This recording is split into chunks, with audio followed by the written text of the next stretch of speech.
અમરેલીના ચલાળાથી ધારી જવાનો રસ્તો ખરાબ હાલતમાં જોવા મળ્યો છે। ચલાળાના સ્થાનિક આગેવાન દ્વારા અમરેલી જિલ્લા પંચાયત બાંધકામ વિભાગને રોડ અને રસ્તા ખરાબ હાલતમાં હોવાની રજૂઆતો કરવામાં આવી છે।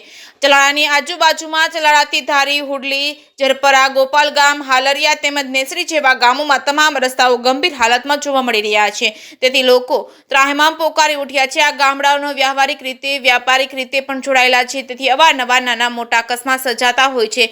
ઇમરજન્સી કે એવા સંજોગોમાં આવવા જવામાં પણ ભારે મુશ્કેલીઓ વેઠી રહ્યા છે। તો કોઈ પણ નાનો મોટો અકસ્માત ન સર્જાય તે પહેલા કાર્યપાલ ઇજનેર સાહેબને રજૂઆત કરવામાં આવી છે। સ્થળ પર તપાસ કરવામાં આવે અને રોડની ખરાબી દૂર કરવામાં આવે। અગાઉ કરેલ રજૂઆતોને ધ્યાને લેવામાં નહીં આવે તો ગાંધી ચિંધ્યા માર્ગે આંદોલન કરવાની ફરજ પડશે। અનેક વખત બાંધકામ વિભાગની કચેરીને ટેલિફોનિક અને મૌખિક રજૂઆતો કરવામાં આવી છે।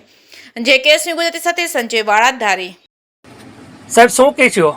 હું બિચ્છુભાઈ માલા, પૂર્વ આચાર્ય ચલાલા અને બુદ્ધિજીવી સેલ જિલ્લા ભાજપ અમરેલી। મેં મારા દ્વારા અમરેલી જિલ્લા પંચાયત બાંધકામ વિભાગમાં રોડ અને રસ્તાઓની ખરાબી અન્વયે રજૂઆત કરવામાં આવેલ છે।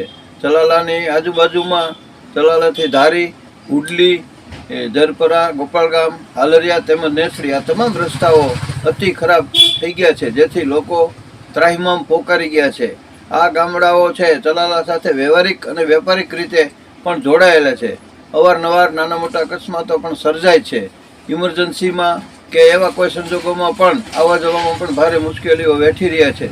તો કોઈ પણ પ્રકારની મોટી અકસ્માત સર્જાય ત્યાર પહેલાં હું કાર્યપાલક સાહેબને રિક્વેસ્ટ કરું છું કે પોતે એમની કચેરી દ્વારા સ્થળ પર તપાસ કરે અને વહેલામાં વહેલી તકે આ રોડ રસ્તાની ખરાબી દૂર થાય। અને અગાઉ અમારી રજૂઆતને ધ્યાને લેવામાં નહીં આવે તો અમારા દ્વારા ગાંધી ચિંધ્યા રાહે પણ કાર્યક્રમો આપવાની ફરજ પડશે। બીજું સમગ્ર બાબતમાં જણાવવાનું કે અમારા દ્વારા બાંધકામ વિભાગની કચેરીમાં અવારનવાર ટેલિફોનિક અને મૌખિક રજૂઆતો પણ અમે કરતા રહ્યા છીએ અને એમાં અમને એવું જાણવા મળ્યું છે કે કચેરીની તંત્રની સ્પષ્ટ બેદરકારી માલુમ પડે છે, તેમ બિચ્છુભાઈ માલાએ જણાવેલ છે।